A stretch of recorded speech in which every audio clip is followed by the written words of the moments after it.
privítať na prvej diskusii občianskeho združenia ADOC v tomto semestri. Diskusia bude podľa mňa veľmi zaujímavá na extrémne zaujímavú tému ISIS, teda Islamského štátu v Sýrii a Iraku, kde sme si dali taký podnapis, či to bude nový štát kvázi na mape Blízkeho východu. Týmto by som chcel privítať aj mojich hostí. Po mojej pravici je bezpečnostný analytik, človek, ktorý pôsobí na ministerstve obrany v inštitúcii CEPI, pán Marian Majer. A po mojej pozícii je politológ, komentátor, ktorý pôsobí na Univerzite Cyrila a Metoda a expert na Blízky východ, pán Jozef Taneš. Teraz v poslednej dobe naozaj ten ISIS sú to úplné médiá, je to veľký rozruch okolo toho, ale napríklad pred rokom nebola možno médiá ani zmienka o tom. Mňa by preto zaujímalo by ma napríklad história Islamského štátu v Iraku a Sýrii a napríklad čo chce dosiahnuť tento islamský štát kvázi, alebo tento ISIS. A takisto ma veľmi zaujíma aj brutalita toho štátu, čo to vyplýva či už z histórie, alebo aj kvôli tomu, že to je teroristická organizácia. Pán Lenič, nech sa páči. Ja vám začať tak ďakujem najskôr za pozvanie na vašu diskusiu. Snáď v rámci mojich schopností a vedomostí vám dokážem zodpovedať na všetky vaše otázky a že nebudete považovať ten čas strávy, ktorá skutočný. Na úvod bolo povedané, alebo z vašej strany bolo množstvo otázok, ktoré každá sama z tých tém je na dlhé rozprávanie, ale ja začnem, že budem stručný a prípadne, ak sa bude zdať niekomu, že som na niektorú z tých otázok neodpovedal, tak zodpoviem pri ďalšom kole otázok, aby to nebolo v podstate len mojím monológom, alebo som ja dlho nerozprával a nenudil vás svojím, možno trochu monotónnym hlasom alebo vyprávaním. Pokúsim sa vyniknúť na také základné veci, ktoré ja považujem za dôležité. Začnem tým samotným názvom, ktorý sa častokrát spomína v súvislosti s touto organizáciou, ale ešte predtým taká poznámka. To, že médiá o niečom nepíšu alebo neinformujú, neznamená, že tie veci neexistujú. A to isté je aj v prípade tejto organizácie, ktorej história je v podstate stará, ako je stará súčasná podoba Iraku, to znamená fakticky od rozpadu alebo zvrhnutia režimu Saddama Husajna. Táto organizácia na území Iraku existovala pôvodne pod rôznymi názvami, známou sa stala teda až v súvislosti s jej aktivitami aj v rámci sýrskej občianskej vojny a tam získala ten názov, ktorý je najčastejšie používaný, to znamená Islamský štát Iraku a Sýrie, respektíve Iraku a Levantu, respektíve v tom pôvodnom arabskom znení je to myslené ako Dawla Islamiyya fil Iraqi wa Sham. Sham znamená po arabsky územie, historické územie, ktoré v čase Abbasovského kalifátu bolo provinciou v rámci tohto impéria a tá provincia zasahovala v podstate územia dnešných štátov Sýrie, Libanonu, dnešného Izraela, respektíve Palestíny, Jordánska a dokonca až ešte aj ostrov Cyprus k nej pripadal. Takže to bol ten názov organizácie teroristickej, ktorá potom, ako sa jej podarilo, a tomu sa možno dostaneme v rámci diskusie, prečo sa im to podarilo, potom, ako sa im podarilo získať územia, alebo veľkú časť území severného Iraku, premenovala sa zase z rôznych dôvodov, pravdepodobne podľa môjho názoru, hlavne z propagandistických dôvodov a k ľahšiemu šíreniu svojich vízií a k ľahšiemu presadzovaniu svojich záujmov sa premenovala na Islamský štát a tu ja vidím problém v tomto názve a ja osobne ho nepoužívam a mnohí tí, ktorí sa tomuto problému venujú, tento názov nepoužívajú z dvoch dôvodov. Prvý dôvod ten, že kroky tejto organizácie nie sú islamské a nemajú s islamom nič spoločné a keď má niekto na tú otázku, tak môžem potom vysvetliť, prečo nebudem teraz zažiavať. A po druhé, preto, že to nie je štát, v zmysle, keď tomu raz dáme názov Islamský štát, tak ten útvar, alebo to územie, ktoré okupuje, ovláda alebo spravuje táto teroristická organizácia, dáme už potom ten nádych toho možného štátu. Na jednej strane my robíme ťaziť a spíja, na druhej strane motivujeme ľudí, aby za ten štát v úvodzovkách išli bojovať a zároveň ich aj svojím spôsobom vytvárame priestor pre možnú jeho expanziu či legitimizáciu v rámci medzinárodného práva. Takže ja používať názov islamský štát dnes nebudem, budem používať buď pomenovaný tzv. Islamský štát, a respektíve Daesh, čo je vlastne arabský akronym toho názvu, Dawla Islamia, ale je to akronym, ktorý samotní predstavitelia tzv. Islamského štátu odmietajú a nenávidia a ich to uráža a v tomto smere budeme rádi, že si vlastne človek bude urážať. Takže toľko v stručnosti k tomu vznik teda približne rok 2004 rôzne podoby až do roku 2010, kedy sa vina dostala súčasného tzv. Kalifa Ibrahima vlastným menom, rôzne mená používal, jedný si najznámejší teda Abu Bakr al-Baghdadi, ktorý teda vystupuje, zatiaľ iba raz verejne vystúpil ako reprezentant tohto kvázi štátu. V roku 2010 nahradil predtým pozabíjaných rôznych vodcov tejto teroristické organizácie. Načas zase v roku 2012 zmizol, objavil sa znova po ich úspešnom vstupe do sýrskej občianskej vojny, ktorý bol tiež v mnohom prípade zaujímavý, že viac bojovali s frakciami, ktoré bojovali proti Asadovi, než proti samotnému Asadovi.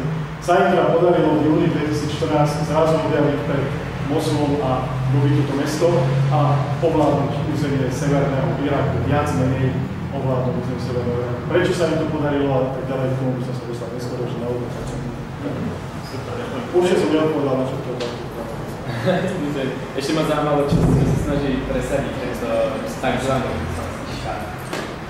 Tak to je otázka skôr presne na nich, čo sa snaží presadiť. Ako verbálne sa snaží vytvoriť kalifát, ktorého má v úmysle zahrnúť všetkých moslimov žijúcich na celom svete. To je tá verbálna stránka toho, čo prezentuje, že by chcel, ale čo nenáplňa svojimi skutkami.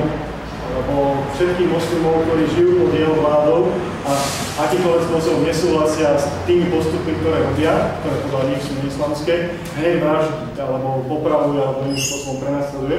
Takže to, čo verbálne prezentujú ako svoj cieľ, nenaplňajú.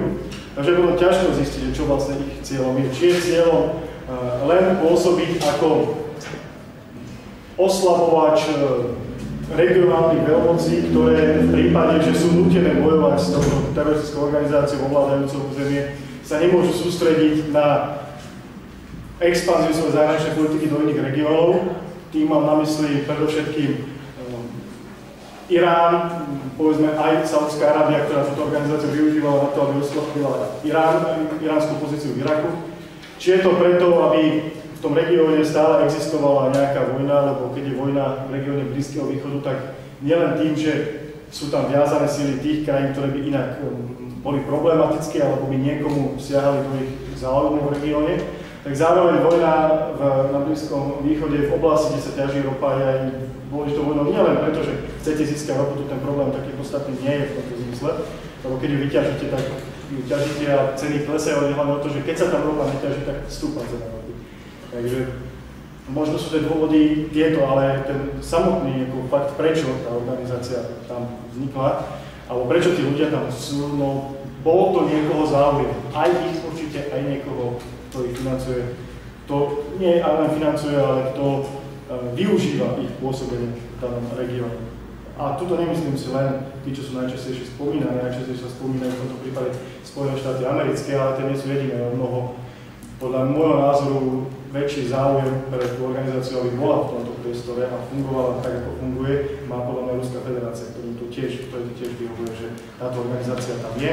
Už len z toho dôvodu, že Asad kupuje zbrane, už len z toho dôvodu, že povedzme, kapacity Spojených štátov amerických sa nemôžu sústrediť momentálne na problematiku Ukrajiny, lebo musia sledovať tento záujem a nemusí znamenať to, že Rusko je krajina, ktorá v podstate najviac obchoduje s ropou, najviac ťaží ropu a najviac ťaží z toho, že cena ropy stúpa v nejakých intervaloch.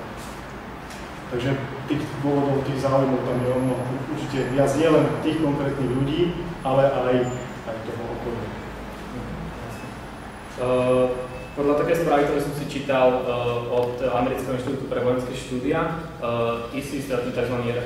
Islamský štát, není takou klasickou teroristickou organizáciou, aké poznáme.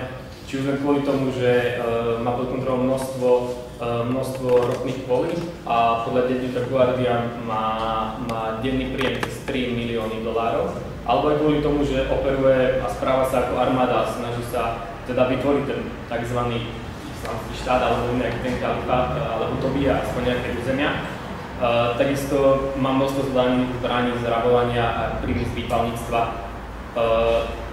Tým sa chcem spýtať, myslíte si, že ISIS predstavuje naozaj reálnu hrozbu pre Irak, Sýriu, okolité krajiny a možno aj pre štáty západnej Európy? Ďakujem pekne. Ja musím povedať na začiatok, že nie som ani arabista, ani odborný na Blízky východ, ale samozrejme, že ten región v súčasnosti predstavuje top prioritu pre mnohé štáty, vrátane alebo hlavne pre Spojené štáty americké.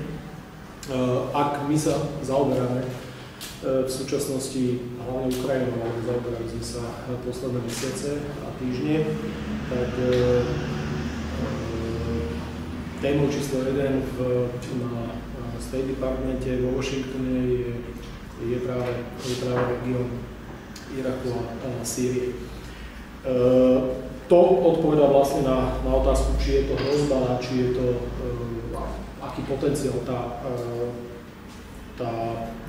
ten konflikt alebo ten konfliktný región, nestabilný región má. A s náležitou pozornosťou sa v poslednom čase, v posledných týždňoch a dňoch veľmi intenzívne, ale tá aktivita prebieha už dlhšie, v podstate prebieha niekedy od konca mája alebo júna. Hlavne v tom čase ešte v Iraku, čo sa týka aktivity a posilňovania prítomnosti zahraničnej Spojených štátov. V posledných týždňoch to už nabralo takú širšiu medzinárodnú dimenziu, kedy vznikla medzinárodná koalícia. Tá medzinárodná koalícia, dá sa povedať, že je viac na papieri medzinárodnou koalíciou, skutočnou vojenskou koalíciou. To znamená, je to skôr taká deklarácia viacerých krajín, ktoré podporujú viac alebo menej. Na začiatku to bola koalícia hlavne Spojených štátov a niektorých krajín regiónu. Napríklad vojenské akcie, ktoré v súčasnosti sú uskutočňované jednak z Perského zálivu, z lodí, ktoré tam Američania majú a dlhodobo v podstate situované, a takisto z amerických základní, ktoré majú na území Kuvajtu, Kataru a Bahrajnu. To znamená, že minimálne tieto štáty sa výrazným spôsobom už len tým, že vlastne z ich územia tie útoky alebo tie zásahy sú uskutočňované, sa zapájajú do tejto koalície, ale tá koalícia je oveľa širšia, zahŕňa ďalšie krajiny, jednak v regióne, ktoré sú tým zasiahnuté a ktoré cítia ohrozenie toho rozlievania, toho konfliktu, ako je napríklad Jordánsko, ale potom množstvo ďalších štátov, hlavne členské štáty NATO, ako je napríklad Dánsko, alebo samozrejme Francúzsko, Veľká Británia z tých najznámejších. Tá miera zapojenia je veľmi rôzna. V podstate tá hlavná aktivita je na Spojených štátoch. Dnes sa diskutuje, a v podstate čo mám informácie z minulého týždňa, tak tá situácia je braná nielenže v Washingtone veľmi vážne, ale viac menej sa líšia názory na to, alebo teda nie je veľmi jasné, ako si s tým poradiť. To znamená, že tá stratégia ohľadne postupu voči tejto hrozbe Islamského štátu je vytváraná takým ad hoc spôsobom. To znamená, že zatiaľ sú to letecké útoky alebo zásahy na konkrétne ciele, ale tie sú len v minimálnej miere podporené pozemnými silami. V Iraku som hovoril, že tá prítomnosť začala už niekedy koncom mája a začiatkom júna, tak sa bavíme v tom čase len o Iraku, aj s nejakým počtom, pomerne nízkym počtom v podstate prítomnosti na zemi, teda vojakov, nie klasických pozemných síl v tom čase, ale jednoducho ľudí, ktorí prišli do Iraku a neboli to teda nejaké vzdušné útoky. V súčasnosti, čo sa týka Sýrie, tak zatiaľ je to debata o tom, že či tie vzdušné útoky na ciele vytipované sú dostatočné alebo by mali pokračovať ďalej. Tento týždeň, myslím, že to bolo v pondelok, ak sa nemýlim, čo je dnes štvrtok, tak asi v útorok, mal jedno z vyjadrení, alebo teda ukážka tej debaty, bol rozhovor Leona Panetu. Tí, ktorí sledujú a pamätajú si Leona Paneta, okrem toho, že bol bývalý riaditeľ CIA, tak bol aj minister obrany, ešte nedávny. A výrazne kritizoval, až možno neštandardne na americké pomery, kritizoval postup Obamovej administratívy a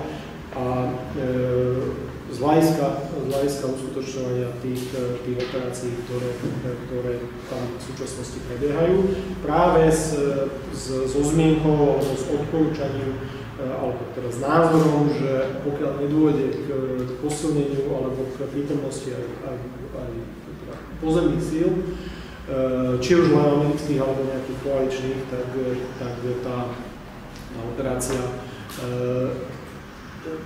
nebude mať úspech, alebo teda tie útoky nebudú mať úspech. Ten hlavný dôvod, to hovorí nielen on, ale to hovoria viacerí, je ten, že pokiaľ nemáte aspoň, tam nejde ani, nemusí ísť o tú operáciu, teda o tú pozemnú prítomnosť v zmysle rozsiahlých pozemných síl, ale môže ísť hlavne o špeciálne síly, ktoré vám identifikujú alebo pomáhajú identifikovať ciele a zmysluplnosť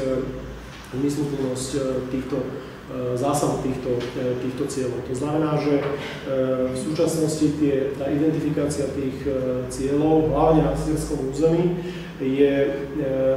prebieha na základe nejakých satelitných snímok, na základe nejakých spravodajských informácií, ale nie na základe informácií, ktoré sú podložené a podporené informáciami z terénu. A tým vlastne aj ten efekt týchto útokov a teda ten výber tých cieľov je otázny. Takže späť, môžeme sa ešte o tom teda baviť samozrejme ďalej. Otázka, lebo v posledných 2 dňoch je aktuálny posun hrozby alebo teda toho tlaku až na turecké hranice. Turecko je členským štátom Severoatlantickej aliancie, to znamená, môžeme sa baviť o tom, či aliancia a akým spôsobom by mala a aké možnosti to predstavuje z hľadiska zásahu, ale späť teda k tej otázke, aby som to nejako nehovoril dlho a zhrnul, tak áno, tá hrozba je veľmi výrazná, tá reakcia, hoci zatiaľ z mnohých štátov taká pomerne nejednoznačná, aj asi teda domnievam sa, že aj v kontexte ukrajinskej krízy a jednoducho istého nastavenia priorít, príkladom je Slovensko, hoci Slovensko nepatrí možno medzi nejakých úplne najaktívnejších vo vzťahu k Ukrajine, tak vo vzťahu povedzme k tomuto regiónu a z hľadiska nejakej prejavenia sa z hľadiska medzinárodnej pomoci je pomerne zatiaľ veľmi zdržanlivé, ale nie sme jediní z týchto teda takýchto štátov. Ale napriek tomu jednoducho tá pozornosť v mnohých štátoch a teda samozrejme hlavne tých najsilnejších vojenských je veľmi výrazná. Samozrejme táto otázka dostáva širšie rozmery v kontexte končiaceho, alebo teda v kontexte sťahujúceho sa končiacej sa operácie v Afganistane, ISAF, kde samozrejme vzniká debata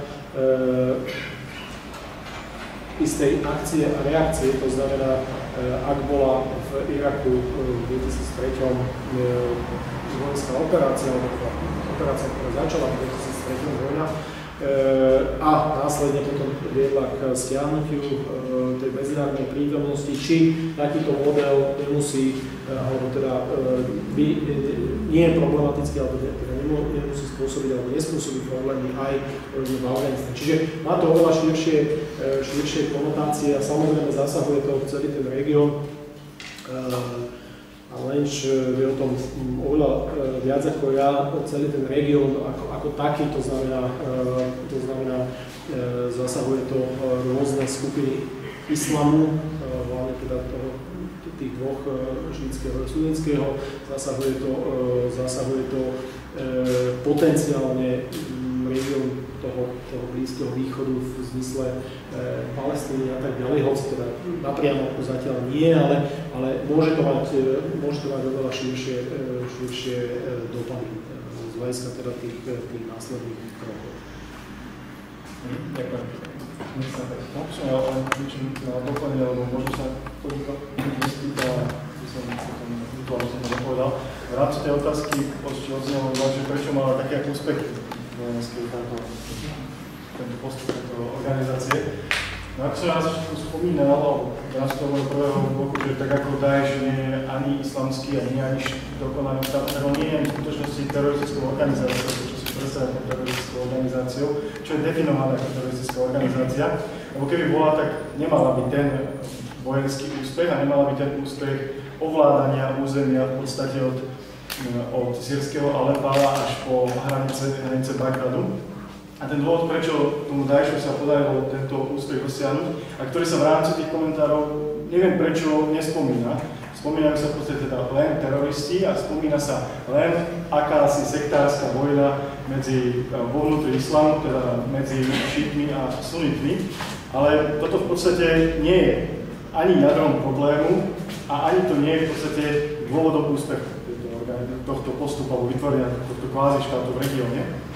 A ten dôvod ich úspechu, podľa môjho názoru, prvorady je v tom, že sa dokázali v rámci svojich partikulárnych záujmov spojiť organizácia, ktorá bola v tej oblasti najsilnejšia z hľadiska náboženského extrémizmu, a to sú tí presvedčení stúpenci Daesh, tí s dlhými bradami, ktorí sú rozhodnutí vymiesť zlo zo sveta. Ale zároveň sú to aj vojaci bývalej irackej armády, a teda členovia strany Bás, ktorú tvorila jadro armády, ktorí sú presvedčení sekularisti, teda ľudia, ktorí neveria, alebo ateisti na arabský spôsob, arabskí komunisti, arabskí nacionalisti, ktorí keď v 2003 dobili Američania Bagdad, tak rozpustili irackú armádu a v podstate tam bolo v tom čase a dodnes je približne 100 000 nezamestnaných vojakov, ktorí nemali inú prácu a predtým robili v armáde. A to sú ľudia, ktorých dokázal Daesh zaplatiť z peňazí, či už to boli peniaze z Saúdskej Arábie, z Emirátov, alebo sú to dnes peniaze z ropných polí. A týchto vojakov dokázali do svojich radov vtesnať. Preto ten ich postup vojenský podľa môjho názoru bol taký efektívny a stále efektívny a rýchly je, či už na území Iraku, ktorý dokonale poznajú ako bývalí vojaci, a aj na území Sýrie, lebo zase tam sa mnohí pýtajú, prečo Daesh neútočí proti Asadovi. No preto, lebo Asad je tiež strana Bás, len sýrska strana Bás, sú to tí istí básisti s tou istou ideológiou, s tým istým pohľadom na svet a s tou istou nenávisťou, ale nie náboženskou, ale v tomto prípade politickou, možno osobnou, voči Američanom, či tomu, že ich pripravili pomoc a príjmy v Iraku a teraz ich pripravujú podľa nich pomoc a príjmy v Sýrii. Takže tam je aj spojitosť z tohto hľadiska.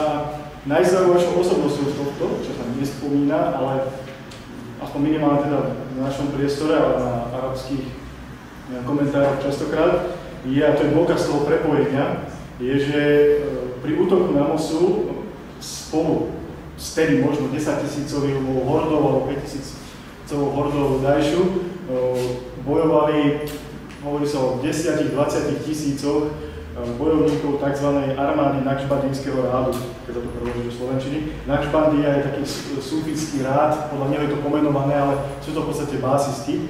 A veliteľom tejto armády, ktorá je jednou z mnohých tých protiamerických organizácií, ktoré v Iraku pôsobili, veliteľom tejto armády bol je stále Izzat al-Din ad-Duri, ktorý bol viceprezidentom za Saddama Husajna, v podstate veliteľom republikánskych gárd v Iraku. A jeho pobočníci dnes údajne figurujú ako správcovia Mosulu, Tikritu, v podstate tých miest, ktoré ovládajú, si vládnu tí, čo ich vládli predtým, a preto tí ľudia ich možno aj tak príjmajú, že sú to tí, ktorí im vládnu. Tých, čo my vidíme v televízore, sú najčastejšie v Raká, v Mosule v podstate zbúrajú len tie svätyne Sufijov a ostatných menšín, ale pôsobia na tej zemi. A ten úspech ich, ten úspech ich je preto, že nie je to len horda teroristov, ktorí sa rozhodli vraždiť.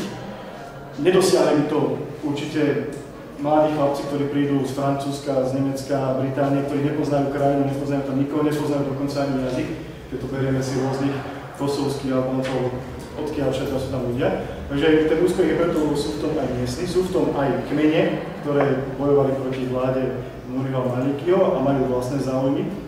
A tiež im poskytli priestor, logistiku a možnosť sa posúvať, lebo mali spoločný cieľ. Takže viacero skupín, bývalí basisti, teroristi, ale aj kmene nenávideli irackú vládu, nenávidia Západ a chcú využiť chaosu. A na druhej strane ten úspech bol spôsobený preto, lebo zase z druhej strany je množstvo záujmov aj v rámci tých krajín. V Iraku majú svoj záujem Kurdi, ktorí chcú štát, šíti, ktorí chcú vládnuť, lebo ich k tomu tlačia aj Iránci. Sú to kmene, ktoré chcú si vládnuť na svojom území a nechcú byť podriadené šítskej centrálnej vláde. No, v Sýrii máme opäť Kurdov, ktorí chcú mať vlastný štát, máme tam Alavitov, ktorí v spolupráci, ktorých podporujú Rusi, lebo Rusom dali vojenskú základňu v Stredozemnom mori, podporuje ich Irán, lebo je to ich kvázi, keď Alaviti nie sú šíti skutoční, ale takí falošní.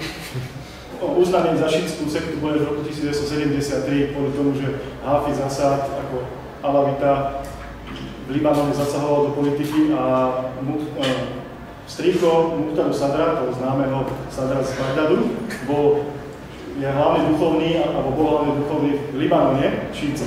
A oni ich uznali akože v 73. že sú šíti aj oni, ale oni sú, všetci moslimovia ich berú za bláznivú toho sektu. No a oni majú teda tento záujem, suniti majú svoj záujem, že chcú vládu, lebo sú väčšina, Turci majú svoj záujem, lebo by chceli obnoviť vlastnú Osmanskú, takže zvonku mnohí chcú rozdielne záujmy a preto nedokážu spolupracovať, sa boja, keď podporíme jedných, tak náš cieľ sa nepodarí splniť. A znútra je tá jednota zase pospájaná plejáda rôznych indiferentných jednotiek, ktoré majú spoločného nepriateľa. A jeden taký prípad, ktorý mi rozprávali z Iraku ľudia, ktorí tam majú svojich známych a oni to tak poznajú, bol prípad, že normálne už konflikty medzi tými basistami a týmito Daešovcami sú takí, že oni tí basisti pijú bežne alkohol a týmto to vadí, lebo chcú proti tomu bojovať a už medzi nimi prestrelky v rámci rôznych tých miest sa hodili. Takže síce záujem spoločný, ale tá jednota je veľmi, zase tiež potrebuje rovnováhu, môže sa kedykoľvek rozbiť. Takže dôvody úspechu sú aj tieto, že to nie je teroristická organizácia, ako si predstavujú ľudia. Ďakujem. Ako si pán Majer spomínali, začalo to bombardovanie USA a spojencov, ale hlavne teda USA. A taktiež si spomínali, a ja som to čítal, ja neviem, či to je pravda, že tie informácie nie sú vždy úplne presné a dochádza tam možno aj k civilným obetiam, keďže nemajú tie informácie z terénu, ako ste to spomínali. Myslíte si, že ale aj tak je tento útok nejako opodstatnený a ospravedlniteľný? A či je to dostačujúce vlastne ako zastaviť? Toto je samozrejme otázka vôbec nejakých široká otázka ohľadne záujmov a nejakých medzinárodných politických cieľov. Zároveň je to otázka medzinárodného práva a súvislosti, ktoré sú s tým spojené. Ak sa na to pozrieme z pohľadu medzinárodného práva,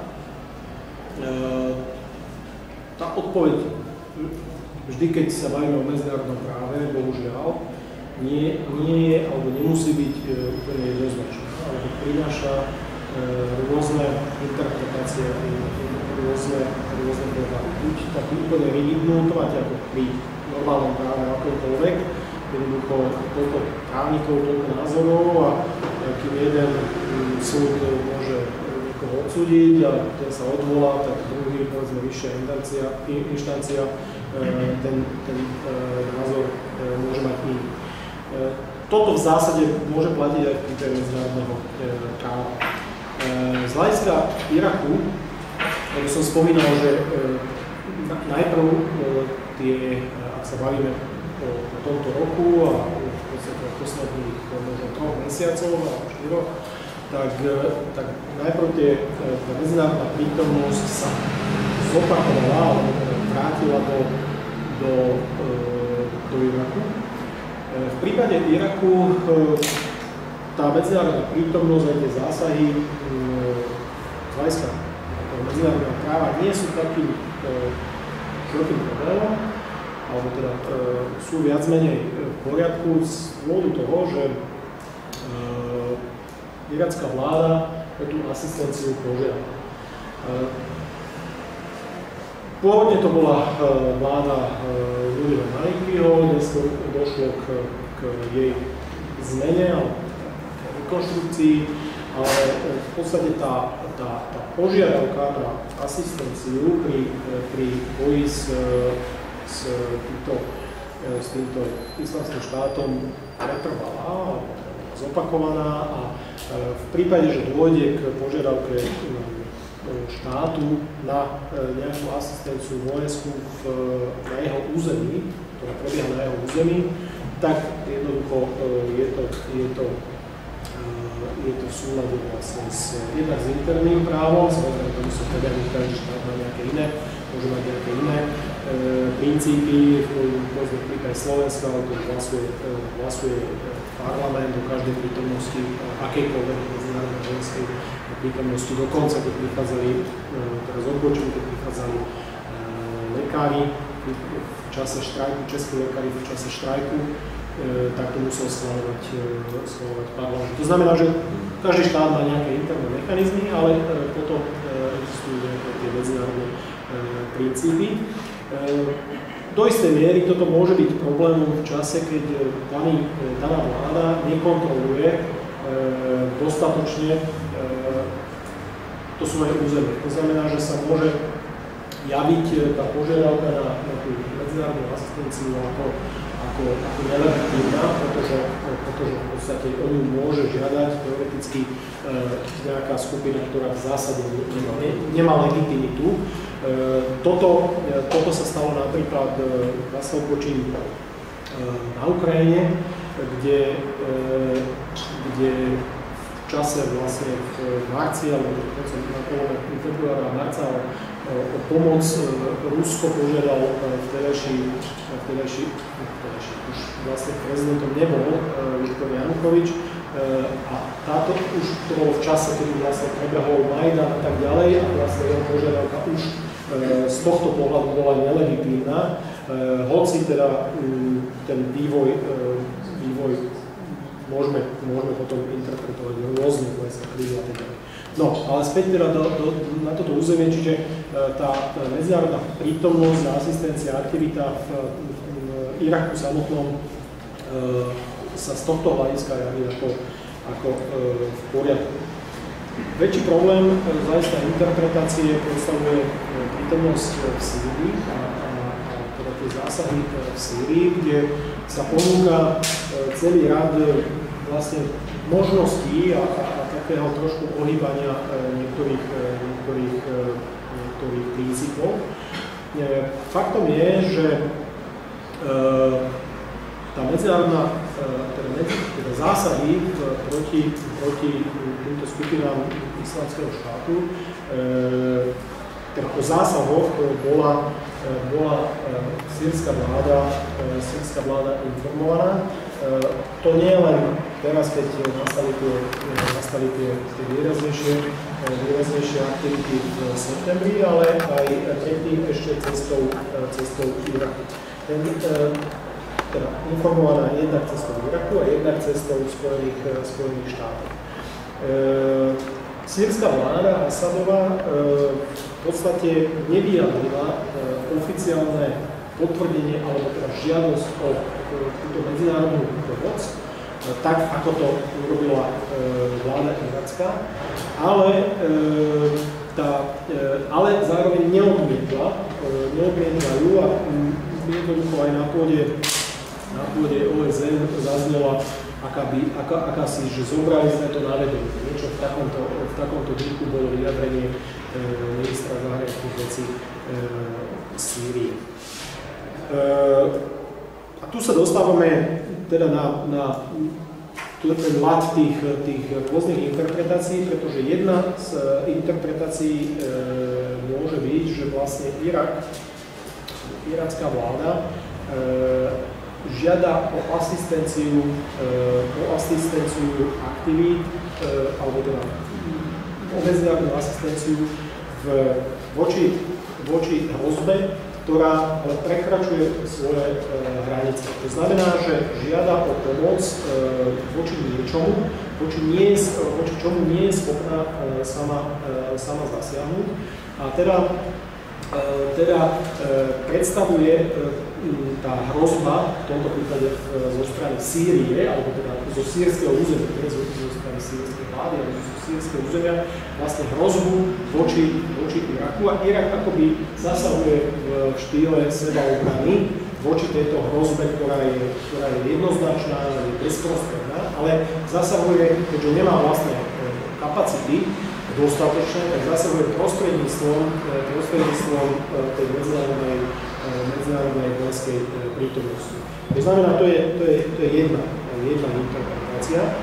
Druhá interpretácia je, že medzinárodné síly, hlavne americké, v podstate reagujú sebaobranou, to znamená, využívajú princíp sebaobrany podľa charty OSN, princíp sebaobrany voči hrozbe, ktorá je vo vzťahu k ich územiu alebo k ich vlastne záujmu. Toto je oveľa problematickejšie z hľadiska teda medzinárodného práva, oveľa problematickejšie, pretože tu sa dostávame zase na hranicu interpretácií, že čo je vlastne dostatočná bezprostrednosť hrozby. A podľa istých, nechcem tu zaťažovať úplne detailami, ale podľa istých rozhodnutí medzinárodného právneho systému z minulosti, napríklad z Nikaraguji, v 70.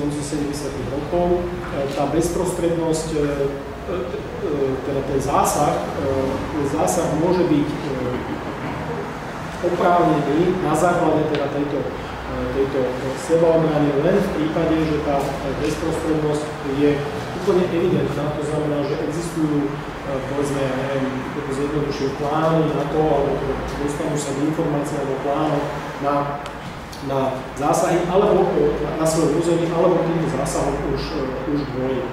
To znamená, že mnohí, a predovšetkým to využíva Rusko, samozrejme chrániaci vlastné záujmy v regióne, využíva túto flexibilitu interpretácií medzinárodného práva na pôde Bezpečnostnej rady OSN, pretože samozrejme je najelegantnejšie dosiahnuť zhodu ohľadne postupu na pôde Bezpečnostnej rady OSN. Ale ak táto zhoda nie je dosiahnutá, čo teda dosiahnutá úplne v tomto prípade nie je, tak potom prichádzajú do úvahy tieto kroky, ktoré som spomínal. To znamená, že tá medzinárodná prítomnosť z hľadiska toho medzinárodného práva, a môžeme sa v tom ešte v otázkach tak možno viac, ak vás to zaujíma,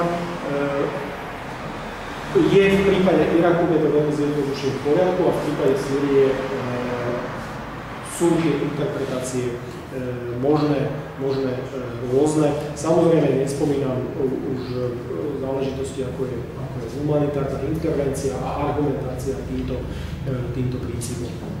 Samozrejme potom je tu ten princíp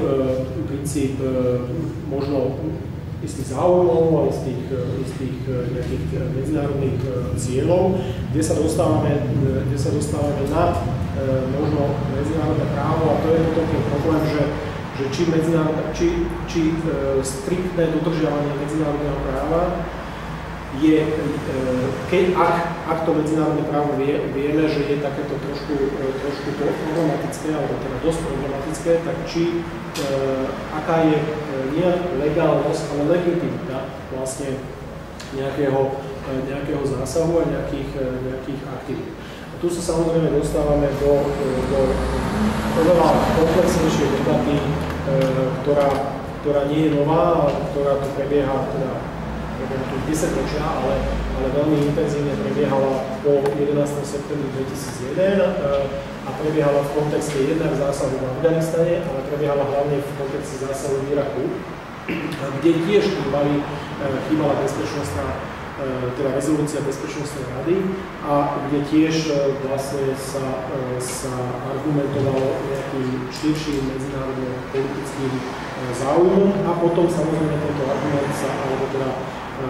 sa vrátil hlavne teda Spojeným štátom, ale aj ďalším členom tej koalície vtedajšej sa vrátil späť ako bumerang vlastne s tými argumentami o tom, že vlastne dôvody, ktorými sa dôvodilo v tom čase o prítomnosti chemických zbraní v Iraku nie sú pravdivé.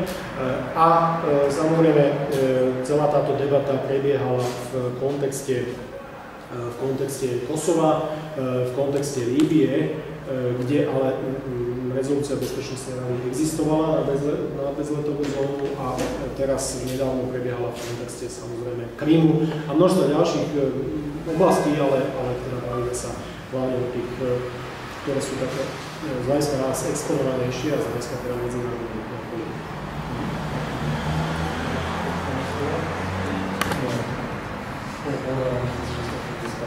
Taká otázka, či dokážu vedecké ľudí zabrániť, zničiť Daesh. Myslím si, že rozhodne nie, nie je to tá organizácia, ktorá pôsobí teroristicky, ale ak môžete zasadiť do viacerých štátov, tam viacero záujmov, tak určite to nie je možné zničiť letecky. Obzvlášť, keď to máte ako úplne teroristický útok, keď mi to zavolá, že je tam bomba, tak 9% tam úplne nie je a sa pripraviť, že sa to pripravili a úspešný útok sú to je keď nezavoláte a keď začnete hovoriť, že idete bombardovať nejaké územie, nejakú organizáciu, tak ona sa dokáže na to bombardovanie pripraviť, takže tie straty, ktoré sa aj popisujú, že tam bombardovali jedno auto a zomreli 4 a tam 13 niekde pri tanku alebo stákom, ktorí došli, tak to nie sú veci, ktoré dokážu mašinériu hnanú či už šialenstvom, alebo osobnou pomstou, alebo nejakými mocenskými záujmami. O počte desiatok tisíc tento útok nedokážeme oslabiť, takže to má kontrolu. Ešte môžem, tento aspekt otázky som zabudol. Súhlasím v podstate s týmto, že dnes sa ukazuje, že tieto útoky, ktoré mimochodom sú veľmi finančne náročné. Bavíme sa o tom, že jeden let, nedá sa to veľmi generalizovať, do toho sú zapojené rôzne typy techniky a rôzne typy munície, čiže nedá sa povedať nejaké jedno číslo. Ale aby ste mali predstavu, pre tých, ktorí nemajú, tak jeden takýto zásah, takýto let stojí okolo, tá cena sa môže pohybovať od $5,000 až do aj 30 000 dolárov, podľa toho, aká munícia je použitá, samozrejme, čo je vystrieľané a tak ďalej. Ale napríklad jeden let F-15 stojí približne toľko v danom regióne s danými cieľmi. F-15 je teda stíhačka, ktorú Američania hlavne teda F-16 v danom regióne. Už sú aj ďalšie 35-ky a tak ďalej, ale tam v súčasnosti používajú hlavne toto, ale okrem stíhačiek používajú také ďalšie akože veci. Ale, čiže len aby človek mal predstavu, že čo to znamená. Znamená to potom približne to, že jeden mesiac, ale to zase závisí od toho, že v akom množstve tie útoky prebiehajú, tak jeden mesiac tých útokov sa dostávame na úroveň okolo 300 miliónov dolárov, ale to hovorím, že závisí od toho, aká intenzívna tá vojenská kampaň je, ale ten odhad je, že už od začiatku tej aktivity v lete to stálo približne 3/4 miliardy dolárov. Takže jednoducho tá povedzme ročná nejaká kampaň, ak k tomu pripočítame aj pozemné sily, sa môže dostať pokojne na úroveň 20 miliard dolárov, ale to už hovoríme o tak intenzívnejšom zapojení vrátane niekoľkých na úrovni nejakých 20 000 vojakov na zemi. Čiže len aby ste mali nejakú predstavu, lebo to číslo je hrozne široké. To znamená, že preto je veľmi dôležité, aký efekt to bude mať, pretože asi nikoho povedzme v Amerike nepoteší čítať informácie, že niečo, čo nemá efekt, stojí za to peniaze. Takže aj preto, ak som spomínal, tie postoje na State Department, teda na ministerstve zahraničných vecí a teda inde vo Washingtone sú také trošku v tomto až také panikárske, že vlastne čo ideme robiť, pretože tá dlhodobá stratégia neexistuje. A dnes už to vyzerá, že bez tej vojenskej prítomnosti, teda tej pozemnej vojenskej prítomnosti sa to nezaobíde. Hoci teda hlavne pán prezident Obama je veľmi v tomto veľmi zdržanlivý, ale asi nebude mať inú možnosť. Otázne je potom samozrejme zapojenie NATO, keďže teda už sa bavíme o Turecku a bavíme sa o trošku širšom kontextu. Ďakujem pekne. Teraz by som to chcel dať priestor vám, ak máte nejaké otázky na našich hostí, tak kľudne sa pýtajte. Jedná môžem.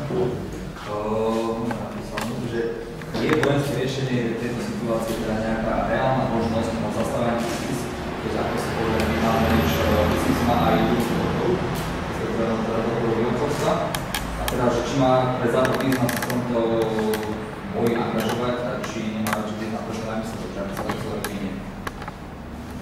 A potom ešte ďalšia otázka, že či bude možné náhodou ISIS v prípade úspechu možno akceptovať ako nový štát, v prípade, že by získali dominantné ústavy v tom regióne. Začnem to prvou otázkou. Nemyslím si, keď chcete byť ako štát v rámci medzinárodného práva, čo spomínam kolega, nás musia uznať, nemyslím si, že by niekto mal záujem uznávať štát, ale existujú štáty, ktoré nikto neuznáva, alebo teda územia, ktoré sa tvária ako štáty. Existujú dlhodobo názory faktu, že nikto ich neuznáva fungujú ako štát. To bola prvá vec, ale opäť si tiež nemyslím, že toto má nejakú nádej existovať ďalej. Skôr si myslím, že existencia tohto zoskupenia v tom regióne má skôr len zdôvodnenie, aby v regióne bola permanentne nejaká forma vojenského konfliktu. Ja osobne si myslím, že aj ten konflikt v Sýrii ako občianska vojna, prejasol občianskej vojny preto, lebo tá občianska vojna bola výhodná, aby tam bola, pre všetky okrem Sýrčanov, samozrejme, je jasné. ale pre každého iného, kto sa na nej angažoval, bola v podstate zaujímavým aj spestrenie toho politiky v rámci regiónu.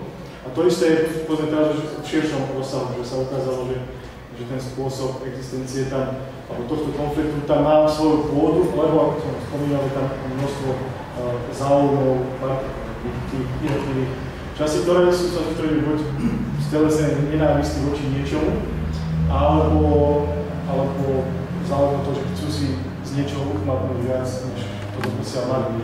Zaujímavé som napríklad to, že tí ľudia v rámci toho Daešu nie sú úplne hlupáci a iba teroristické mašiny, pretože väčšina tých videí im prezentuje, pretože búrame hranice dohody z prvej svetovej vojny, v podstate ich záujmom aj je vybudovať si niečo nové, ale to nemusí byť to, že bude práve tento štát, to nové sa môže vytvoriť tak, že podľa môjho názoru môžeme zabudnúť na to, že bude ďalej existovať niekedy v budúcnosti Irak, ako Irak existoval, že bude existovať Sýria, ako existovala.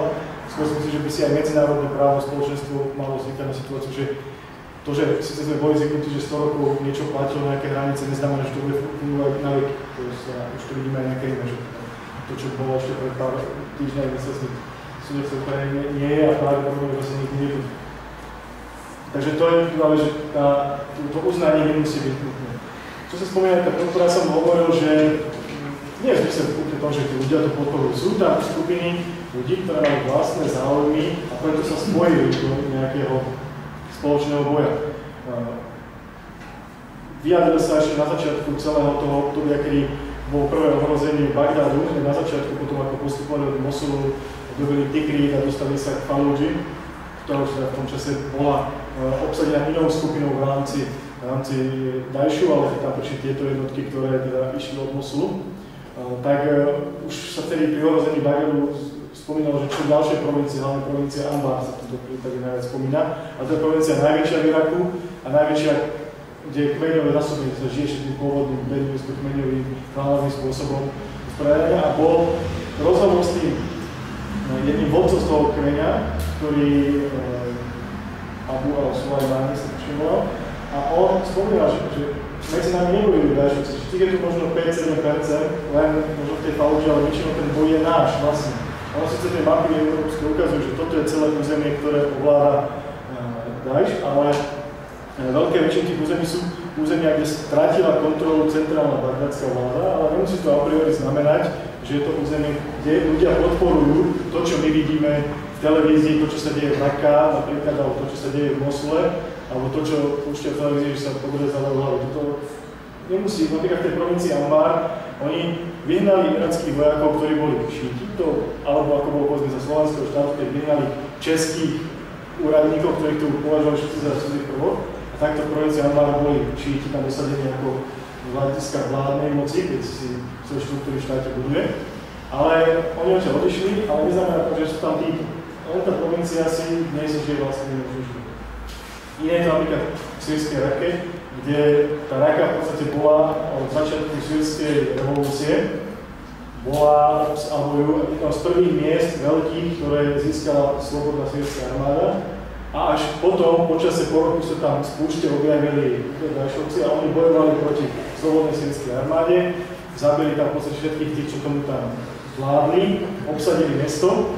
A dnes majú podporu obyvateľstva, ale takú, ako má podporu totalitný štát. Poprvé, tí, čo zistili, že čo sa stane tým, čo budú oponovať, tak sú ticho, tak sa snažia, že berieme, že vy nám vládnete. Na druhej strane si tí ľudia, to sú informácie, ktoré mám priamo od ľudí z Raky, teda od rodinných príslušníkov mojich kamarátov, ktorí hovorí, že tak vieš, oni tam prišli teraz, vykradli vládne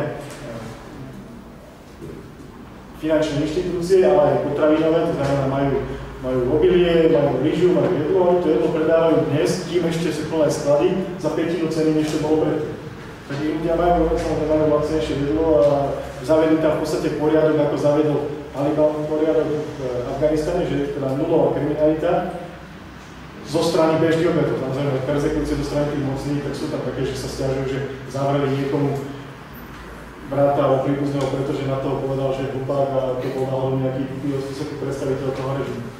Takže z tohto hľadiska tam tá miera akceptácie z toho, že si uplácajú dnesky, čo majú, alebo sa ľudia boja totalitného režimu. Takže tým som povedal, že tí ľudia súhlasia. Ale a otázka bola teda, či pozemná operácia, no ak chcete takéto niečo vyčistiť, musíte tam prísť a musíte vyhrávať. Musia tí ľudia, ktorí to podporujú, aj títo, možno zo strachu alebo z iných dôvodov, musia vedieť, že sú na strane porazení. Kým tam oni vládu, kým tam oni chodia po ulici, tak tí ľudia ich tam cítia a podporujú, teda, ak som povedal, že buď z presvedčenia, ale väčšinou zo strachu. A tá prítomnosť iných nových vládcov, novej moci, nového štátu, tam určite je potrebná, ale určite to 100% nebudú v tých oblastiach, kde si nevládnu tak menej Mosul alebo v Rake, keď to spomínate tu, určite to nemôžu byť vojaci zo západu, určite musí byť niekto, koho tí domáci budú vnímať, že sú naši. A určite to nemôže byť sírska armáda, to môže byť, alebo tých veľmi ako iných, irácka armáda nemôže byť, lebo tá je po tej reorganizácii neúspešnej Američanmi realizovanej, čo bol ako veľký problém, a ja som to napríklad bol v prípade Afganistanu, že po tej reorganizácii je väčšinou zo šítskych rodín alebo kmeňov alebo klanov vyberaná, ale tí, čo neboli spojení s bývalým režimom.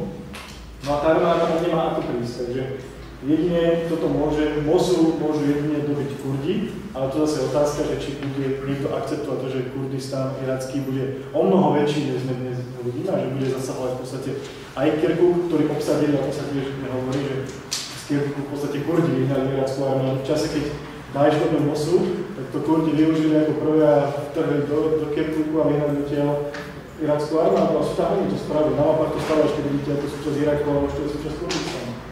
A to isté teraz hrozí, že sa stane Mosul. Keď dve kľúčové mesta ťažby a spracovania ropy budú vlastniť Kurdi, tiež to nebude pochutiť Turkom, nebude to pochutiť ani Iráncom, kde je tiež veľká kurdská menšina. A tak ďalej. A to isté, kto oslobodí Rak. Buď vyzbrojíme to, ten zvyšok tej slobodnej sírskej armády, ktorý je decimovaný aj Asadom, aj Daešom, alebo tam pustíme Turku. No ale otázka je, keď sa tam Turci už aj dostanú, či budú chcieť odísť. Lebo keď za vlastné peniaze, za obete vlastných ľudí dobijete nejaké územie, tak len blázon by tam prišiel a teraz povedal, ak sa páči, no stalo nás to síce 50 miliárd, stratili sme 20 000 vojakov, ale my sme tak autoristi, že teraz to dáme naspäť. Nedajú. A teraz otázka, že či to ten svet je ochotný akceptovať, že kde vstúpi noha tureckého vojaka, zasúňa Osmanská ríša. Takže pozemná operácia áno, len sa musia mocní dohodnúť, že či chcú prekresovať mapy, alebo stále ešte vyhodnotiť tam tá vojna. Lebo kým je tam, tak neohrozuje veľmi americkú bezpečnosť, už vôbec neohrozuje ruskú bezpečnosť, európsku bezpečnosť to možno ohrozuje, ale zase Rusov Američanov to veľmi netrápi, takže keď niekde vybuchne autobus alebo čo, tak to nestojí amerických daňových poplatníkov nič a Rusi sa to nevyroní, takže v tom prípade tam ten konflikt je takýto, že sa drží tam a neohrozuje ďalšie zájmy premiére, bude pokračovať. Pozemná operácia, áno, ale to, tak, Kurdi možno Mosul dobijú, tým si môžete si počítať, a či to bude ostatní pochodiť, či nezačneme do vojny s Kurdami, alebo nevyprovode, to sa nech sa páči. Ďakujem. A ja by som sa chcel spýtať v podstate na Izrael, ktorý nebol vôbec spomínaný, že či môže Izrael ako štát ohroziť vlastne ISIL, či môže ohroziť Izrael a aký môže mať dopad ISIL na izraelsko-palestínsky konflikt a že či v podstate, či môže dojsť prečo sa vlastne Izrael ešte nevyjadril vlastne islamskému štátu. Ja som v podstate nič nezachytil, iba jedno vyjadrenie sírskeho veľvyslanca pri OSN, čo on v podstate neviem síce, či to je pravda, ale povedal, že Izrael spolupracuje s islamským štátom, ale viem, že to asi bolo nejak asi vymyslené, tak toto je moja otázka. Ďakujem.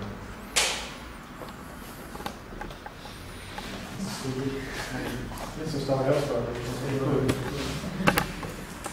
No, okrem toho, že zaujímavé sú je teda samozrejme to, že Izrael sa nevyjadril k islamskému Daešu, tak ani Daeš sa nevyjadril k Izraelu. To vyjadrení mnoho silnejšie aj v rámci tých videí, ktoré boli prezentované, boli ohľadom Turecka, kde ich nazvali, že sú odpadníci a vyzývali ešte Turkov, že ich prídu oslobodiť a tu ktoré sa do Istanbulu a Ankary. A tým smerom v podstate idú zájmy. To je otázka, že tu nastáva tá oblasť tých možných konšpirácií alebo neprebádaných zákutí politiky alebo všetkých zón politiky, ktoré nazveme sumárne záujmy. Ono v podstate to, že sa nevyjadrili podľa mnohých Arabov, je to z toho dôvodu, že Bagdádi, keďže sa na pár rokov strátil, respektíve už bol známy ako vodca tej irackej odnože Al-Kaidy, tak ho zajali Američania a potom ho zrazu nejako prepustili, vrátil sa a bol ešte mocnejší než predtým. Takže tí, ktorí spochybňujú, že čo sa asi vtedy stalo, tak hovoria, že buď ho vycvičil CIA alebo Mossad a tu vidia to prepojenie s tým Izraelom. Na druhej strane ale je ten fakt, že Daesh sa nevyjadril voči Izraelu a to, že tá vojna občianska v Sýrii je v podstate v prospech Izraela, keď si zoberieme tú širší záujem Izraela, ktorý je. A poviem v čom teda je to v prospech Izraela.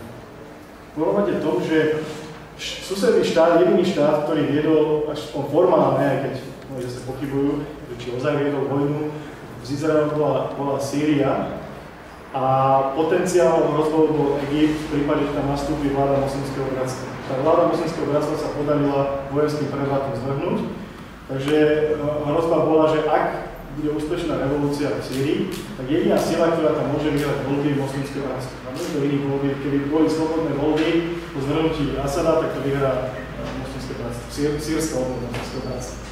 No a otázne je, že teda tam budeme mať niekoho, kto je verbálne nepriateľom Izraela a zároveň je duchovne blízky Hamasu, alebo tam budeme mať občiansku vojnu, kde budú bojovať všetci proti všetkým a teda nikto nebude bojovať proti nám. To je prvá. To znamená, v momente, ako sa zapojil Hezbollah do sýrskej občianskej vojny, tak Izrael sa zbavil jedného protivníka, lebo Hezbollah v tom pozícii, ako existoval predtým, už nebude. Tá organizácia sa odpísala a jedna existencia závisí od toho, že Asadov režim prežije. Lebo v momente, ak Asadov režim padne, tak potom ako Jusuf Karadari, jeden duchovný katarský významný islamský, nazval Hezbollah, že nie je Hezbollah, ale Hizal Šajtán, teda strana satanovanie, strana Božia, kde ich odsúdil tým, že všetci, ako nie je sunnického Araba, ktorý by dnes mal pekné slovo na Hezbollah, tak ako ho predtým oslavovali, keď boli šiti, pretože bojovali proti Izraelu. Takže na severnej hranici Izraela v podstate najväčší nepriateľ zmizol, sám išiel bojovať do vojny. Druhý dôvod významný pre Izrael je to, že keď sa Asadov režim začal rúcať a potreboval finančnú a vojenskú pomoc, tak musel mnoho viac peniazí tam posielať Irán. Irán zase nie je Somálik potrasa, že by nemali vyčerpateľné zdroje. A tým pádom peniaze, ktoré posielal Irán aj Hezbollahu, ale aj Hamasu, naozaj tomu sú smutní, ale dôležité ako národnoslovenského boja Palestíncov, respektíve pomoci boju proti Izraelu, tie peniaze Hamasu chýbajú a chýbajú aj ostatným organizáciám v regióne, ktoré by mohli Izrael ohroziť. Takže Izrael v podstate prišiel aj do ďalšieho nepriateľa Hamas, ktorého ešte rozstreluje pravidelne dvojročných intervalov bombardujúc Gazu. No a tretím dôvodom významným je to, že tým, ako sa všetci sústredujú na sýrsku vojnu, sústredujú sa teraz na Daesh, ktorý je mnohí, všetci hovoria, že veľký nepriateľ pre Európu a hrozná hrozba, tak popri tom si Izrael vyčistil Gazu, zobral si ďalších 400 hektárov pôdy na západnom brehu, kolonizujú a v podstate budujú si to, čo chceli bez toho, aby svet sa na nich pozeral, lebo svet sa pozerá v televízii, ako sa vraždí v Sýrii, ako sa vraždí v Iraku, ako sa možno, že bude vraždiť v Európe a toto bude nesledovať. Takže Izrael z toho vlastne vychádza úspešne. To, že musí mať armádu, že sledujú Golanské výšiny, lebo nie predtým boli na Golanských výšinách.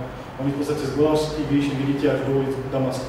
Môžete ho dostredovať do ulic Damasku, keď je asi 50 km, ale s dobrou technikou a tam dovidíte. Takže to, že zajali tých vojakov z Fidži, tak to bola taká skôr zosmiešnenie OSN, že by to bola nejaká ozaj pre Izrael, že občas preletí nejaká raketa, zabije nejakých ľudí v Izraeli, tak na to v podstate tiež v vozovkách sú zvyknutí, lebo to sa dialo aj keď bol Asad pri moci, keď tam boli nejaké jednotky Hizbalov prebehli na sírske územie alebo z južného Libanonu strieľali na Izrael, teraz nestrieľajú, takže Izrael je v podstate v tomto výhodný. No a toto sú teda dôvody, alebo teda predpoklady, prečo sú tie otázky, že jedni neútočia verbálne na nich, neútočia vojensky na nich, možno je tam nejaká spolupráca, ale to je len na také analógie, z čoho si dôkaz o tom žiadne nie je.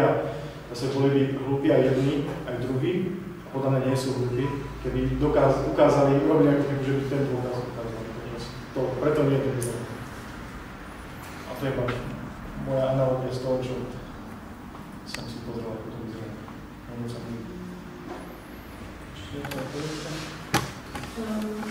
Nech sa páči, slečna.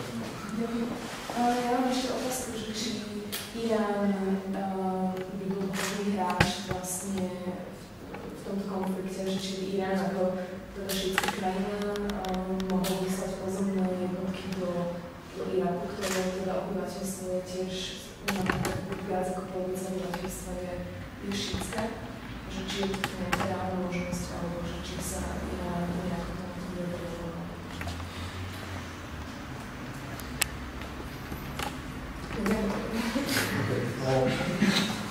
Irán sa nielen, že nie, že len môže, ale aj je. Irán bol prvá krajina, v podstate, ktorá vyzbrojila Kurdov a keby nebol podľa môjho názoru Iránu, tak by Erbil padol skôr, než sa lebo zdĺhavé rokovanie demokratických krajín, keď sa Američania rozhodli, že budú bombardovať, tak tam im podľa môjho názoru toto významne pomohlo a oni nemuseli schvaľovať nejaké dohody, samity v Welse alebo kdekoľvek. Irán poslal zbrane Kurdom, aby obránili si svoje hlavné mesto, ale zároveň ešte dávno predtým poslal aj vojakov určite republikánskych gard, ktorí sú v Bagdade. A ak nie sú v Bagdade, tak sú minimálne v Kerbele a v Nadžafe, lebo to sú mestá, ktoré sú v podstate pre šítov mnoho dôležitejšie z hľadiska ich viery, než je Meka alebo Medina. To sú vlastne ich najposvetnejšie mesta. Väčšina významných duchovných šítského islamu pochádza odtiaľ, lebo to je srdce šítov. Irán je dnes najväčšia šítska krajina, ale tam bol tá šia 12 imámov, mycená šaria, tam bola dovezená až v 16. storočí, keď tam jeden panovnícky rod z Azerbajdžanu ovládol Irán a oni ako panovníci medzi ľudí ten dominantný túto šítský jeden smer v rámci toho šítského islamu implementovali do tej spoločnosti. Ale tá podstata, to gro je v tom južnom Iraku, odtiaľ napríklad aj rodina Laridžani a Ali Laridžani je jeden z najvplyvnejších iránskych politikov, ktorého možno dnes málo kto vníma, on bol šéfom jadrového programu, ktorého to by bol prosím kandidátom aj teraz, že možno bude kandidát za prezidenta.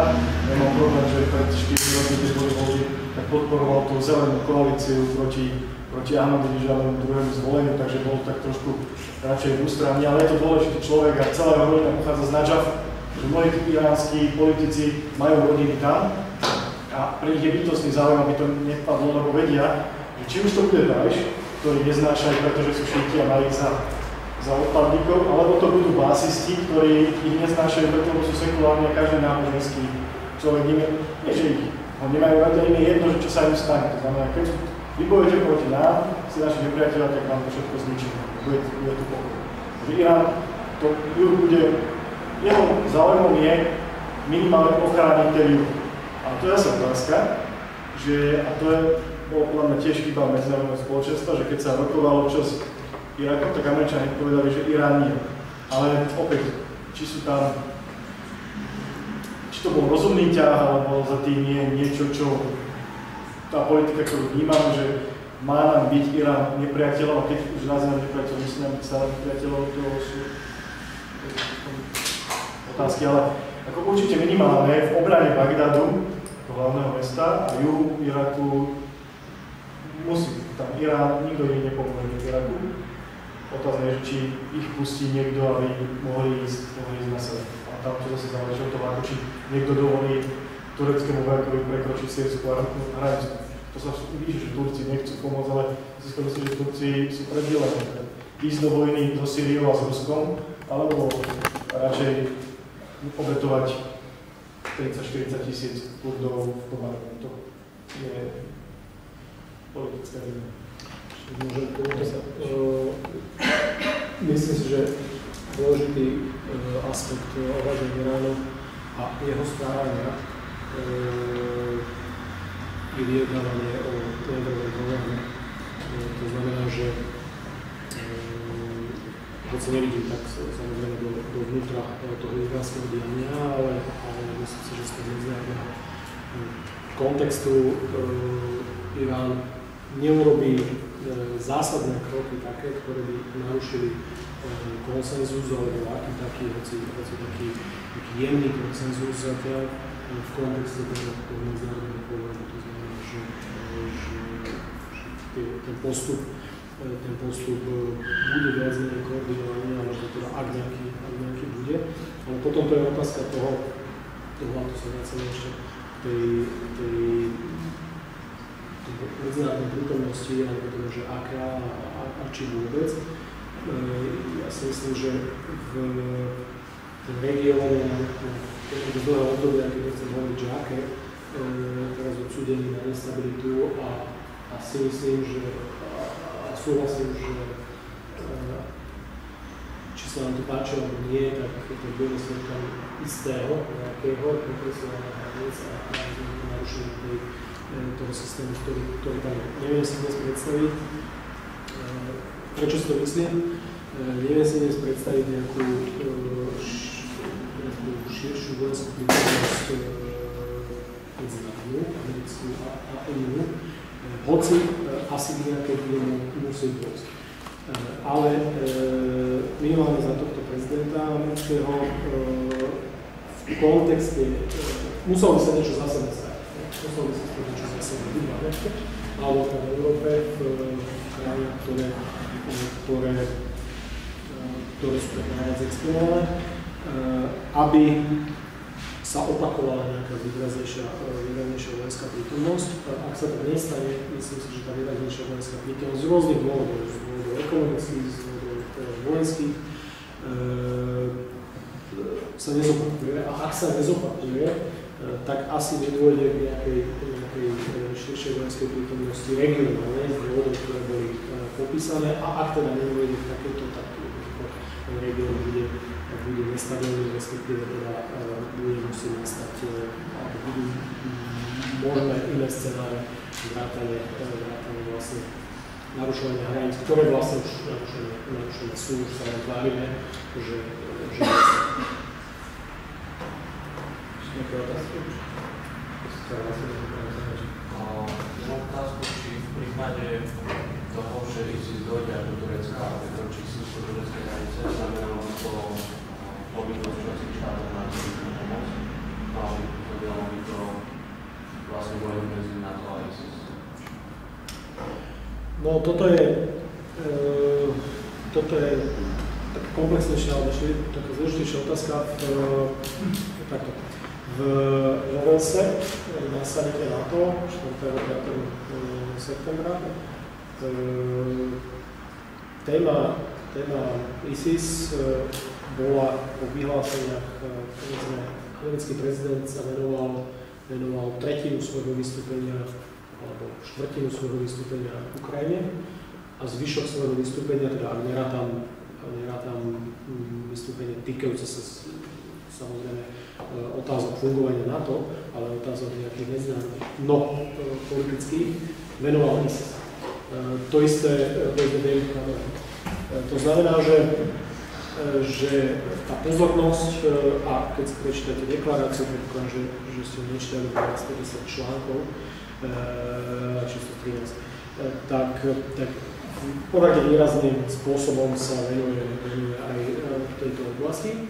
A zároveň vlastne jedným z vyhlásení summitových bolo, že aliancia bude reagovať v prípade, že okolnosti si to budú vyžadovať. To znamená, že to bolo také šalamúnske, samozrejme klasické deklaratórne vyhlásenie, ale ktoré zároveň znamená, že tá 28 to zobrala vážne, alebo berie vážne, a zároveň, že si je vedomá potenciálne okolností, že Turecko nerádi. To, či to bude znamenať automaticky nie. Automaticky nie, ale bude závisieť od konania Turecka a od toho, akým spôsobom Turecko zareaguje.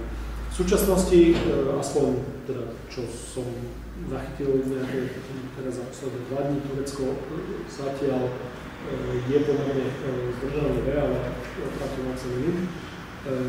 Z hľadiska nejakého použitia svojich síl, pretože samozrejme znamená to cez zahraničné operácie, hoci, ak sa nemýlim, tá možnosť bola slávna tureckým parlamentom. Takže, ten článok 5, na ktorý teda narážate, otázkou sa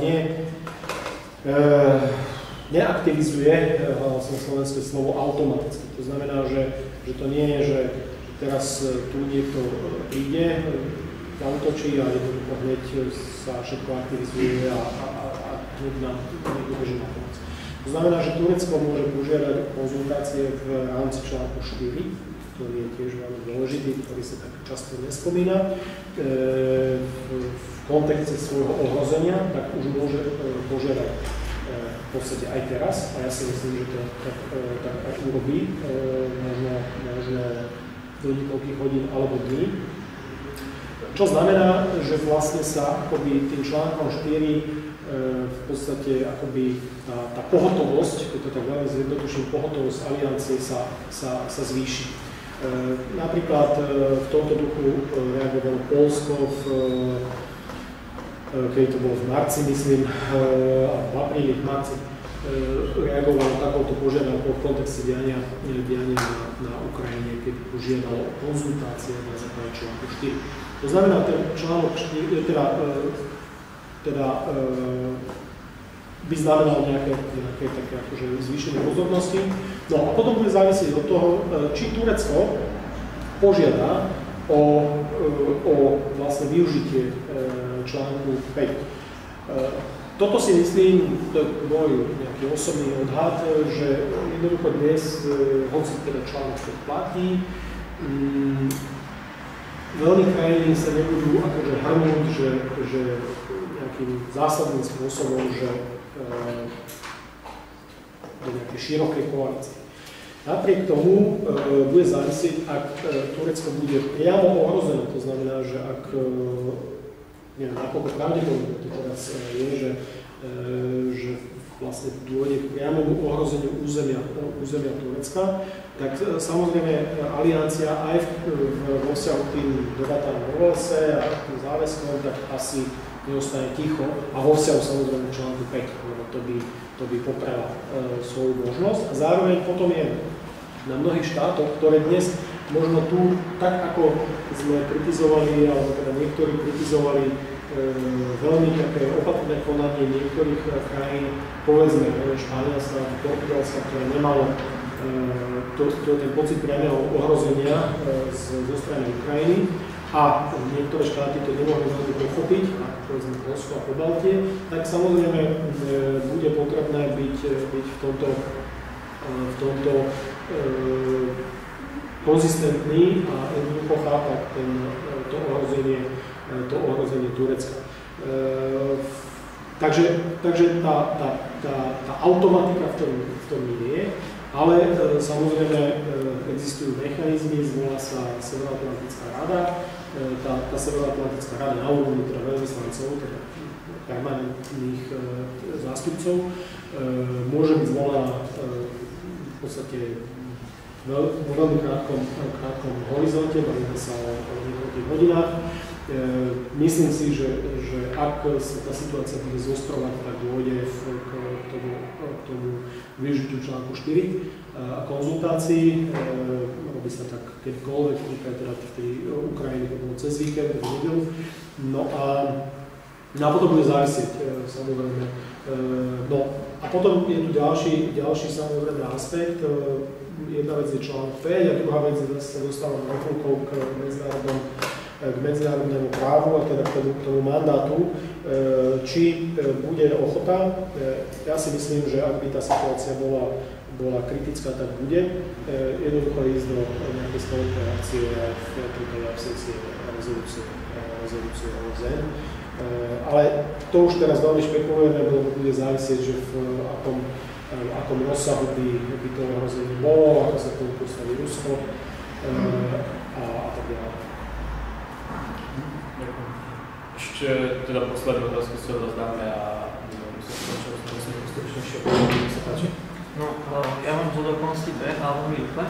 Tá prvá je na Maja, trošku to nadväzuje na to, čo si povedal, ohľadom teda toho summitu o Velse. Tam akože samozrejme ISIS je obrovská hrozba, ale ja osobne som bol trošku akože prekvapený tým, koľko pozorností venoval Obama práve ISISu na úkor Ukrajiny.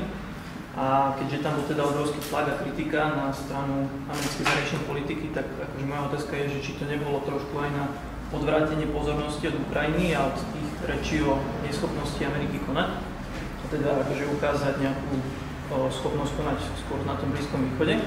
A tá druhá otázka je na pána Lenča, že či vlastne to, čo teraz vidíme, tie verejné popravy a celkovo akože tú brutalitu, ktorá je silno medializovaná a ISIS je dosť schopný medializovať si svoje úspechy, že či sa dá čakať ako keby nová éra teroristov. Tie etablované teroristické skupiny odsudzujú ISIS poväčšinou, ale tie, čo prídu po ISISe, či myslíte, že môžu naviazať na tento mediálny úspech brutality?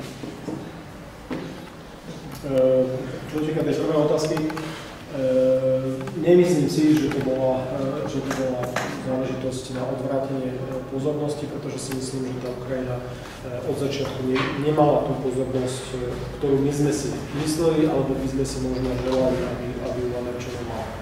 To znamená, že nejako sporiť sa teraz, že čo malo tú väčšiu prioritu.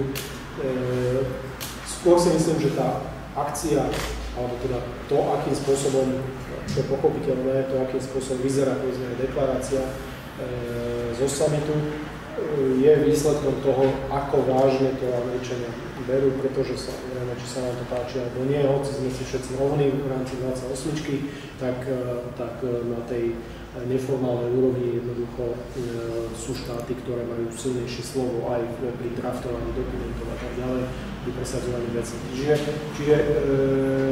Čiže myslím si, že jednoducho tá téma skutočne nechcem teraz nejako to vyjadrovať, že nakoľko percent, alebo ja neviem čo, že bola dôležitejšia, alebo čo ako Ukrajina, ale jednoducho si myslím, že v vzťahu a v celom tom kontexte istého toho historického vývoja za posledných 10 alebo koľko rokov, 11 v tom regióne a v kontexte diania v Afganistane jednoducho skutočne tie udalosti Američanov vystrašili a jednoducho nepodceňujú ich a zároveň zvažujú a skôr sú v tejto chvíli akoby bezradní, že čo robiť. Čiže by som to nejako ten ich záujem nezľahčoval a to, či boli dostatočne zainteresovaní alebo neboli. No myslím si, že prevládol a prevláda ten názor Američanov, že problém Ukrajiny je hlavne problémom Európskej únie. Hoci tým nechcem povedať, že sa tvária, že sa ich to nejako netýka alebo niečo, ale možno debatovať o tom, že či tá aktivita, akcia reakcia teda v tom čase niekedy na jar bola adekvátna, dostatočne rýchla. Myslím si, že nie a myslím si, že aj vďaka tomu, že nebola, tak aj tá reakcia európskych štátov bola taká, ako bola. Ale úplne by som to takto nevidel, že by sa snažili nejako odvrátiť pozornosť od Ukrajiny, hoci tá Ukrajina ich asi nejako zásadne neteší a tiež by som pochyboval o tom, že majú nejakú dlhodobú stratégiu, pokiaľ viem teda, že čo vlastne ako tá postup. Ja som ešte trošku nadviazal na kolegu a spomenul to, čo ste spomínali na bezpečnostnom zbore, že na to robí chybu to, že nemá proaktívne politiku, ale reaktívne, že netvorí politiku, ale reaguje na to, čo sa deje a to je problém napríklad aj teraz v kontexte regionu, o ktorom hovoríme, nielen v kontexte Ukrajiny, že keby na to záležalo v bezpečnosti v regióne, tak už dávno mohli si pripraviť pôdu, povedzme, na inváziu zase do severného Iraku a do Mosulu a zastaviť jednotky z Turecka, povedzme, aby pomohli oslobodiť ten Mosul a tam sa vracame k tomu, čo som spomínal. Turecko nepotrebuje v rámci článku 5, aby prišli na pomoc slovenská armáda alebo nejaká iná armáda. Turecko má po Američanov na to, myslím si, že druhú najsilnejšiu armádu a oni potrebujú skôr politické krytie. To znamená, že v momente, keď či oni môžu len čakať, že Daesh zaútočí na ich územie, ale pravdepodobne zaútočí, lebo im nerobí problém prekročiť hranice, niekde niečo vystrieľať a vrátiť sa naspäť. A že či budú tolerovať terorizovanie takéto z toho územia, alebo dostanú povolenie, aby to išli zničiť. A to povolenie znamená prekročiť hranice stále ešte existujúceho suverénneho štátu, aj keď nad tým územím má kontrolu štátu, ktorého spojencami deklaratívne a aj priamo vojenskou prítomnosťou sú Rusko a Irán, čo bude pravdepodobne znamenať, že Turecko v momente, ak prekročí hranice Sýrie, vstúpi do vojny s Ruskom a Iránom a teda vracia aj na vstúpi do vojny s Ruskom a Iránom. A Daešovcom je to jedno, lebo oni bojujú tak či tak, či to je turecký vojak a popri tom sa medzi sebou strieľajú Rusi s Američanmi, to nejak ako nesledujú, skôr im to možno ešte dáva tú odvahu, že chcú ísť ďalej predsa do toho Turecka. Preto si aj to Turecko vybrali a nevybrali si napríklad ten Izrael, lebo Izrael je záujem len Američanov, nie je členom napríklad NATO, tak to môže stiahnuť do vojny aj Európu, povedzme kresťanov proti kresťanom. No a čo sa týka toho terorizmu, tam ten terorizmus, Daesh sa nedopúšťa napríklad terorizmu, ako sme svedkami, nie? Ako tých samovražených útokov nie je hromada, ako sme boli predtým, nie sú to bombové útoky. Oni skôr využívajú ten štátny terorizmus totalitného štátu, to znamená navodiť strach občanov, obyvateľov území, ktoré ovládajú, aby nebola voči ním nejaká vnútorná revolúcia, ale zároveň tá medializácia má za úlohu, aj ten názor v podstate má za úlohu priviesť ľudí, ktorí poznajú islám z knížiek, ako to nazval Mehdi Hasan, že islám pre hlupákov a Korán pre idiotov. Také sú nové knižky, ktoré existujú, ktoré si títo ľudia na Amazone kupovali, mnohí, ktorí potom išli bojovať. Taký rýchly prehľad toho, ako sa čo najrýchlejšie dostať do neba, naspieval by si, že highway to hell, možno v takom zmysle. A tí ľudia, keď videli napísané, že islamský štát, dobrodružstvo, môžeme si zastrieľať proti neveriacim a vidia, že dokážu zabiť človeka, ktorý je Američanom, tak to im dodá to, že ich to motivuje islám a týchto tam to motivuje, že čo si všetko môžeme dovoliť.